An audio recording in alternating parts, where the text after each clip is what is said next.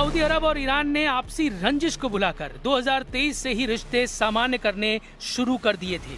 दोनों देशों के बीच चीन ने डील कराई थी, लेकिन तुर्की और ईरान के मतभेद सीरिया के चलते दूर नहीं हो पा रहे थे। हालांकि सीरिया में इजराइल के बढ़ते दबदबे को देखते हुए एर्दोआन ने भी सऊदी ईरान गुट का दामन थाम लिया है। इसके बाद अब ईरान फ्रंट फुट पर आकर ट्रंप को चैलेंज दे रहा है।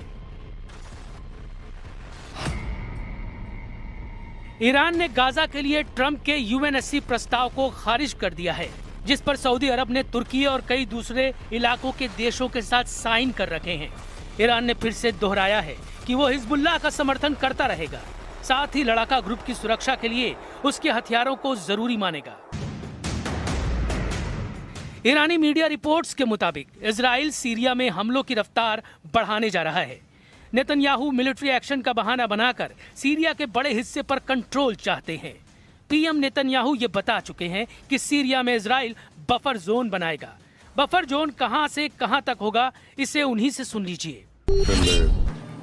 טרוריסטים בפעולות עוינות נגדנו, להגן על בעלי בריתנו הדרוזים ולהבטיח שמדינת ישראל תהיה פתוחה מהתקפה קרקעית ואחרת מהאזורים צמודים.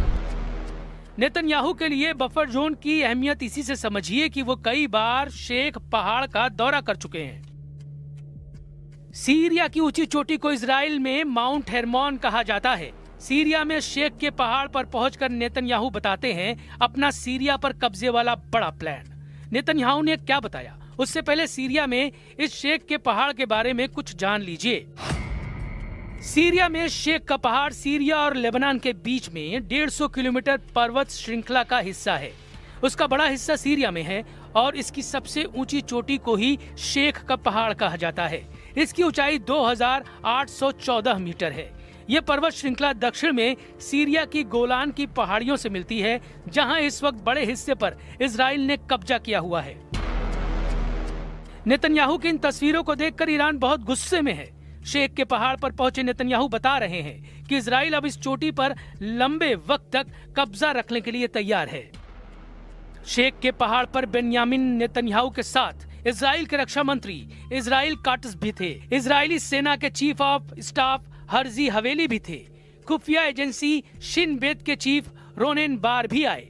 यानी इजराइल की टॉप सिक्योरिटी टीम शेख के पहाड़ पहुंची और फिर नेतन्याहू ने वो मैसेज दिया जो तुर्की से लेकर ईरान तक पहुंचा। אני פה בשיח חרמון עם שר הביטחון, הרמטכ"ל, אלוף פיקוד צפון, ראש השב"כ ומפקדים בכירים. אנחנו פה בחיתוך מצב כדי להחליט על היערכות ישראל במקום החשוב הזה עד שימצא סידור אחר שמבטיח את ביטחון ישראל.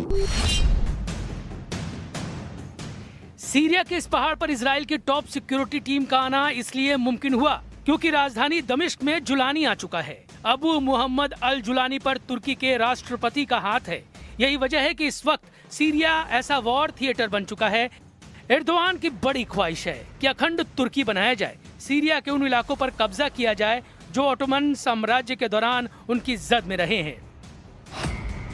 इसमें सीरिया के इदलीब, एलेप्पो, दमिश्क और रक्का जैसे शहर हैं जिन पर एर्दोआन की नजरें गड़ी हुई हैं।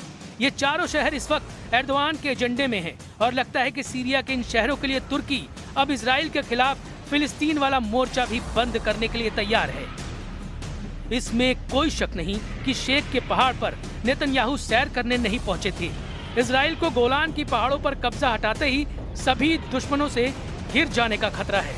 इजराइल पर संकट आया तो अमेरिका क्या करेगा, ये जग जाहिर है। प्रेसिडेंट ट्रंप ने ईरान को संदेश बहुत पहले ही दे रखा है कि उसने ब्रांड न्यू B-2 बम वर्षक बनाने शुरू कर दिए हैं।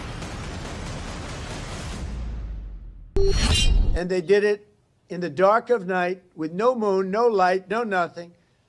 Early in the morning they attacked. You couldn't see a thing, and every single bomb hit its mark. Every single bomb. The Atomic Energy Commission said it was total obliteration. Remember when some of the fake news tried to say, well, maybe it wasn't as bad. Well, it was much worse than anybody thought. And I want to thank those pilots and all of the mechanics and all of the people that serviced and worked on the B-2 bombers. Israel तब तक अजेय है जब तक America साथ है। Israel तब तक बेखौफ है जब तक ट्रंप का साथ है। लेकिन ट्रंप के लिए मुश्किल ये है, नए इजराइल विरोधी गठबंधन में सऊदी अरब और तुर्की शामिल हैं। ये दोनों अमेरिका के पार्टनर कहे जाते हैं। ऐसे में ट्रंप के लिए इजराइल का बराबर साथ दे पाना मुश्किल लग रहा है। मुमकिन है ट्रंप सिर्फ ईरान को दहलाकर क्लियर मैसेज दें, जैसा उन्होंने फोर्डो और नतांज में B-2 बॉम्बर से धमाका कर किया था।